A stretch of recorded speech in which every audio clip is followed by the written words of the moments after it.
What's up, guys? SkittleRampage here. So this is Lucy from Elfen Lead, and she will be versing Carnage in the next upcoming death battle. So I kind of just started doing these character breakdown videos where I just read up on them and see who would win just based off the facts rather than before.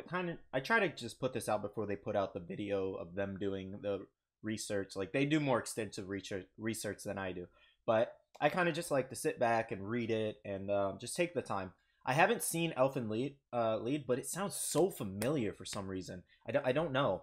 Um, I don't know why, but it sounds really familiar, and she looks familiar, like from the picture with the armor breaking off of her, the helmet breaking off of her head. But sorry by the way if you get a bunch of notifications. I'll be exiting them out. It's from Facebook, but yeah. So we'll definitely just be sitting here doing this. We're gonna do it on both. I know a little bit about Carnage, just not enough to make just a video just talking about him. But I'm definitely gonna watch Elfen Lead before I watch the death battle, so I can get an understanding of her, and then I'm gonna learn more about Carnage here, because I don't think there's really anything to watch on him. I think there's some animated movies or animated episodes on him, but hold on. I'm gonna cut over to where I get rid of those notifications.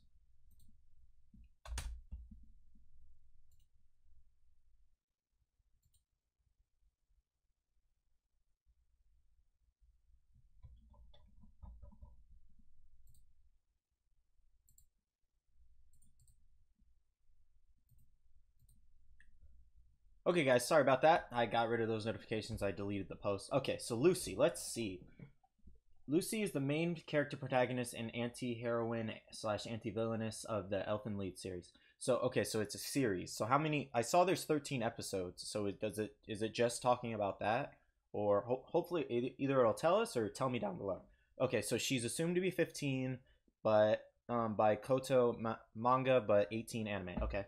The so-called Queen Diclonius. I don't know how to say that. Lucy was an individual difficult to pin down by any standard of good or evil. Quick thing. My brother did tell me that she has these like tentacle things like that are invisible and then like kill people. Like one of the episodes, these kids were like kicking a puppy or something to death, a dog or something, and she killed them from that. I don't know. It seemed very. He said it's very deranged. So, she was both ruthlessly tormented and was also a sadistic tormentor to others, driven to a mental breakdown at an early age by the cruelty that surrounded her. Though she never expected to receive any form of love and acceptance from others, occasionally she got the chance to see that such things were indeed possible for someone like her. Her great love was Koto, or I believe that's how you say it, a boy she met when they were both children, and again when they were both young adults, or when they were young adults. Elfen Lied is beyond the extreme gore, violence, and otherwise extremely uncomfortable subject matter. Good to know. A tale defined both by her love for Koto and her desire to atone for her past sins against him. Okay, what'd she do to him? This goal, while she dogged by corrupt humans out to either take her life or repurpose it to suit their aims. As a Diclonius, Lucy possessed power rivaled by very few others of her kind. I don't know. Carnage is pretty powerful, especially with his healing factor. Um, and her control over her vectors was virtually second to none. She was also capable of spreading the Diclonius mutation to humans via infecting their parents with her vectors, a process capable of gradually replacing regular humans with her kind. Interesting. So she can turn others like her. Okay, so that's probably what makes her queen. Biography. Lucy was born to the the manga's different than the actual anime. Isn't that the case that they change it up just a little bit? Instinct awakened. Lucy eventually discovered a stray dog in the woods. Oh, okay. Around the orphanage, whom she thought of as her first friend. Feeding the puppy on breadcrumbs left him still hungry, so she felt forced to give him most of her dinner to it. Oh, that's nice. So she's kind of like she I don't know. She seems conflicted with her emotions. Um, During this time, young Lucy, while holding her pup, sometimes heard and listened in on the singing of young Nozomi, who fled to those same mountains to hide her singing from her family. But the two never truly met during these times when a boy named Tomu threw milk all over her bag. A young girl saw it and shouted for a teacher. Thinking of her as a new friend, Lucy needed Needing more food for the dog told the girl about the puppy. However, although promising to keep it a secret, the girl soon told the boys about the puppy and its significance, and the bullies took it from the woods. Oh, poor puppy. After confronting Lucy in the classroom, the bullies brought in the puppy and began violently bludgeoning it to death. Good lord. With a rock and vase in the anime, rock in the manga. The girl came in to intervene, admitting to telling them about the dog, as Tomu casually revealed, despite her apologies and protests that she didn't or hadn't known the puppy wouldn't be hurt, she was seen by Lucy smiling behind her supposedly covered eyes. Feeling betrayed and enraged, Lucy unleashed her vectors for the first time, killing all of her tormentors. Good lord. So that's that picture. That is disgusting. She then buried the dog, apologizing for not being able to protect it, and decided to go on the run. The orphanage regarded her as missing, perhaps taken away by whoever had murdered the other 4 children. Well, she got lucky there. During the nights immediately after this, she went along with the urgings of her disclonious instincts and slaughtered entire families to stay in their houses. Good lord. Okay. We're going to try to just skim through it. While she stood at the puppy's grave, a young boy arrived and noticed her horns. Thinking he would just harm or deceive her further, she prepared to kill him. However, he surprisingly found her horns to be cool and immediately wanted to befriend her. She thought he was attempting to deceive her and tried to leave, but Koto persisted, promising that he would be there at the same time tomorrow. In a sad touch of irony, Koto's father did not let him out because of the homicides happening in Kamakura caused by Lucy. Even believing that Koto would never come, she hoped against hope and went to the place of the meeting, staying there until night, regretting what she saw as her foolishness in the rain. Koto, loyal to his promise, snuck out during the evening and went to meet her, giving her a hat upon his arrival.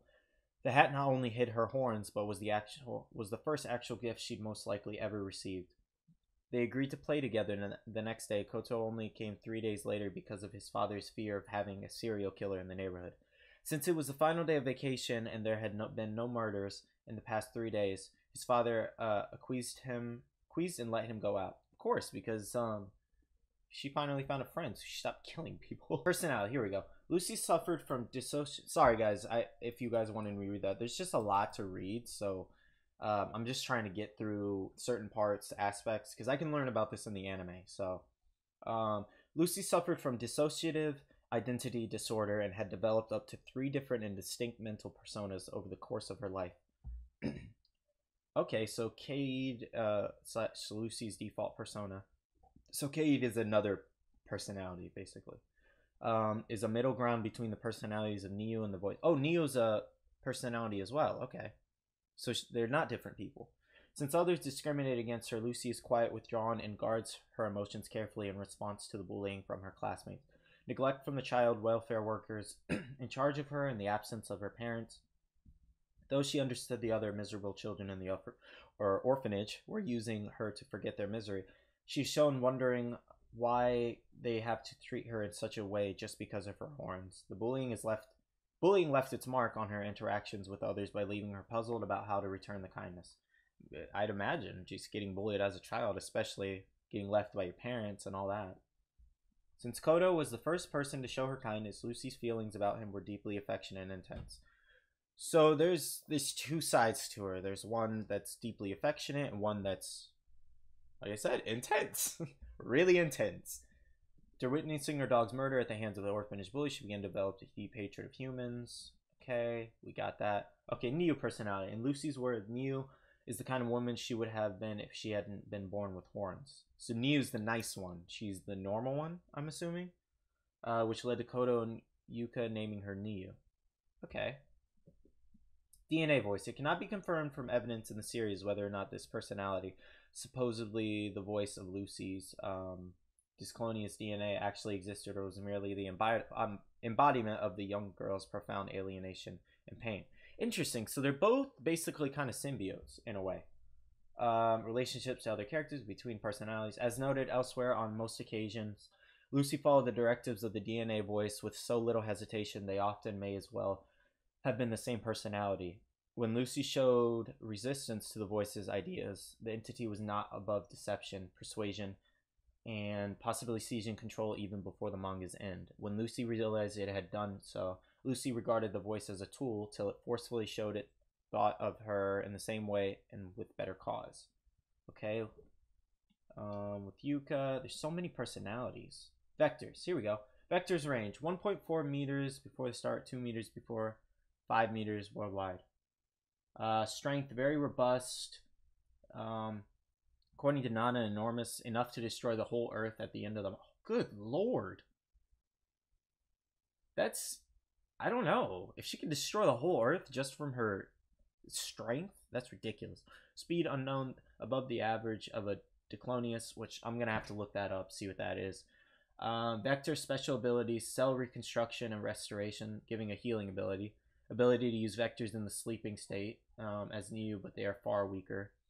And while in pain, so I guess if Niu gets brought out, she could lose, possibly. Like those of those powerful Diclonius, they also can vibrate so fast they become invisible. Okay, so that's it. Over 9,000 people implied to perhaps to be in the many tens of thousands. Interesting. So I wonder who's killed more people, her or Carnage. Interesting. So she is clearly very fast if it's unknown. Very robust. Speed enough to destroy the Earth. Her vectors range are pretty freaking like that's a distance for 5. If that's 5 meters as it says, then yeah. That's a good range in my opinion. Unlike in manga, Lucy's vectors number only at 4 and are limited to their 2 meter range in the anime. Okay.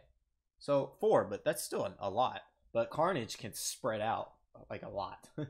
While still pink in the anime, Lucy's hair color is a darker cerise.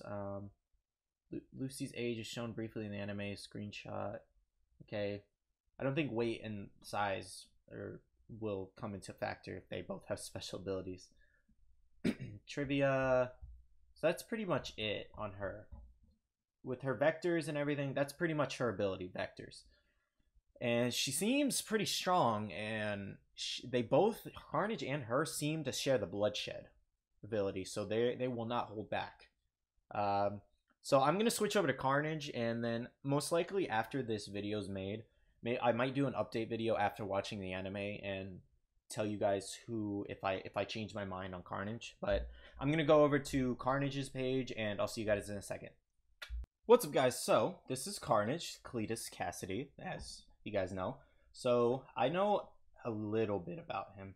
Okay, let's just early life. Cletus Cassidy had a troubled childhood. He killed his grandmother by pushing her down a flight of stairs. That's okay. And tortured his mother's dog, Fifi. After his father was killed his mother and received no defense from Cassidy during his trial, as an orphan, Cassidy was sent to the St. Estes home for boys, where his antisocial behavior made him the target of abuse from both of the orphans and the staff. Cassidy gained revenge by murdering the disciplinary administration, pushing a girl who refused to date him in front of a bus. Oh my god. And burning down the orphanage. Okay, that's one way to react because she didn't want to date you. Homicidal maniac Cletus Cassidy was serving 11 consecutive terms at Rikers Island when an opportunity for early parole presented itself in the form of his new cellmate Eddie Brock, human host to a symbiotic costume once worn by Peter Parker. Monster and man had emerged to become the villainous Venom, but Brock was separated from the alien during a battle with the web slinger. While Brock, I almost said White Brock for some reason. While Brock waited for the symbiote to spring him from prison, Cassidy entertained him with his homicidal philosophy on life. Even the average person can commit murder if only he has the courage. Brock was disgusted by Cassidy's worldview and quickly developed an antagonistic relationship with his cellmate, brutally beating him on multiple occasions. Okay. As anticipated, the Venom symbiote attempted to free Brock by inciting a destructive jailbreak. Unknown to its human host, the alien was pregnant and gave birth to during this disastrous rescue. Wow, I'm having a lot of trouble reading. Left behind in the midst of the riot that ensued, the symbiote spawn bonded with Cassidy. So that's where Carnage came from. And Carnage is more powerful than Venom. That's surprising. Intent on using his newfound power to disseminate his lethal doctrine, and as Carnage, his first victim, Gunther Stein, was chosen from a telephone book. Surprised they didn't put Venom versus Carnage, unless they've already done that. Embarking on a citywide killing spree, Carnage was confronted by Spider-Man. However, the Wallcrawler's amazed arachnid-like abilities were insufficient to subdue the thrice strong serial killer. Spider-Man was forced to enlist the aid of the Fantastic Four. He also sought the assistance of another more dangerous ally, Venom, his hated foe. But the villain despised its offspring even more and agreed to help. Facing the combined might of Spider-Man, Venom, and Fantastic Four, Carnage was captured and imprisoned first at the Vault and then Ravencroft Institute. Perhaps due in, maybe should have put him in a more secure place. Perhaps due in part to his insanity, Carnage's strength and abilities far exceed those of his predecessors, Venom and Spider-Man. Once he even dispatched his symbiote through a phone line by reducing the alien to its cellular level, that's insane. When an army of symbiotes invaded Earth, Carnage learned to feed on other aliens to increase his own mass. I think I remember seeing that for some reason. I remember fighting him and learning a little bit about Cassidy in the Amazing Spider-Man 2 game. Almost all of his bloodthirsty endeavors have culminated with his return to Ravencroft Institute, where the search continues for a cure to his homicidal tendencies. You can't cure what he has. Insane. Toxin. During a battle with Venom, Carnage discovered his symbiote was about to give birth. Jeez, why do they keep giving birth? Feeling threatened by its existence, Carnage attempted to suppress the birth and destroy it. However, Venom wanted to raise and train the new symbiote as an ally. Wait, during a battle, Carnage... Oh, okay. Weakened by the actual birthing, Carnage was unable to kill the newborn, bonding it to Patrick Mulligan, a New York City cop. Venom named the new symbiote Toxin. Okay, I didn't know about Toxin. So that's who they're referring to. Interesting. I didn't know there was another one. When near the red symbiote, her arm went wild. That's not important. Carnage USA, directed by his symbiote, Cletus arrived in Doverton, Colorado, and took over their population by controlling them with offshoots of his symbiote. Minimum Carnage. Cletus was put into custody by the Thunderbolts Mountains, and his symbiote was seemingly destroyed. He was contacted by beings of the Microverse, who managed to see inside his mind and offer him a treat. They would give him the Microverse to get a whole new universe to kill in exchange for his services. The symbiote regenerated due to having integrated itself into him at a cellular level. Interesting. So Carnage is very, very smart. Superior Carnage. Carnage was freed from imprisonment by the Wizard, so there's all kinds of versions of Carnage. Interesting. Oh, Deadpool versus Carnage. I heard Carnage beat him. Cletus decided to go back to basics and went on a seemingly random killing spree with no reasons or patterns to his victim. However, Deadpool was able to find a pattern in Carnage's madness and continually found him, much to Cletus's frustration. Wow, I'm having a lot of trouble reading. I'm reading so fast, that's why. Playing mind games with Carnage, Deadpool was able to put doubt in Cletus's existence, or in the existence of chaos, and that all his actions were being controlled by an outside force. This came to a head when Carnage almost killed Shriek, and he placed himself in an unlocked jail cell to wait until his mind was clear of that doubt again. So, did Carnage beat Deadpool? I think Carnage by far looks like the coolest symbiote. I want to get a Funko Pop of him. Let's see. Post-Axis, the Dark Hold, Poison Invasion. There's so much. Here we go. Powers and abilities. Poison physiology. Since Cletus Cassidy's body was assimilated by a poison, but his consciousness persisted, Carnage possesses all of its abilities. Poisons obtain the powers of beings they assimilate. So Cassidy's powers remain presumably mostly unchanged, though he is far more powerful than he was just with a symbiote. Superhuman strength, superhuman durability, superhuman stamina, speed, agility, reflexes, regenerative, healing factor, wall crawling, genetic memory, constituent matter regeneration or generation. I don't think I said that right. Shape shifting, power grid 2, strength 5, speed 3, durability 5, energy projection 4, fighting skills 2. Abilities. Oh, and I want to tell you guys, comment down below who you like to see. Like, if you guys are enjoying this, because most people are enjoying this. Some people don't agree with how I do this, and that's fine. I'm not big on editing and all that. Like, I won't pretend to be. I'm not the best editor. I do basic editing at best. Sometimes decent, but I just get videos out for you guys, and I love making them. But okay. Weaknesses. insanity. Even without the symbiote, Cletus is a diagnosed psychopath and is obsessed with chaos. His mental pathologies can also be exploited, allowing people to manipulate his actions. Strength level. Carnage's strength is greater than Venom and Spider-Man combined. Carnage is also able to press lift up to 80 tons. This is not his true limit, as his strength increases with his size and variable muscle mass. Abilities. Though he has no formal training, the natural abilities granted to Cassidy by the symbiote makes him a formidable combatant, capable of holding his own against the likes of Spider-Man and Deadpool. However, even with the symbiote, his fighting skill is less refined than that of the experienced superheroes. Even Eddie Brock and Patrick Mulligan have had more practice. So, based off what I'm seeing, is Lucy and Carnage don't really have any fighting abilities. They kind of just go ham, just bloody torture. So even without the symbiote, yeah, I read that. But a psychopath versus a psychopath, you can't really use that against them, to be honest. So really, in this situation, I feel like Carnage has no weakness, and I don't know. Lucy seems very, very intense, probably more intense than Carnage. Maybe based off what I saw, Carnage has done some crazy things. I think Carnage has killed more people for sure. I don't know. Based off Carnage's abilities and what I've seen and read here, and how I've seen him in action, I haven't seen Lucy in action yet. But I gotta go with Carnage, and I love Marvel, and it's not just because I like Marvel.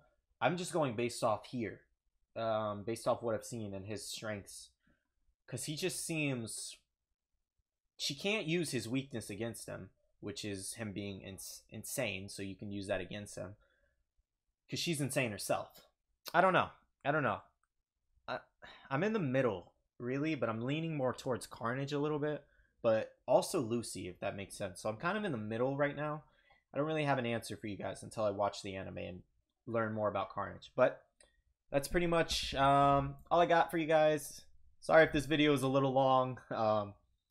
But it was definitely interesting to learn more about them. This is really cool. They both have healing factors, which we'll definitely take into account in the game, or in the battle. But for now, I hope you guys enjoyed this little video. Remember to like, subscribe, and share. And tell me, like I said, tell me down below if you guys would like to see me do some more characters pitted up against each other. And tell me those characters. And I'll do breakdown videos on them as well. I'd love to make this just an ongoing series. And then also, tell me who you think would win between the two. And give me some more details. Give me some more details that I didn't see on here about both. Alright, I'll see you guys in the next video. See you guys later. Bye.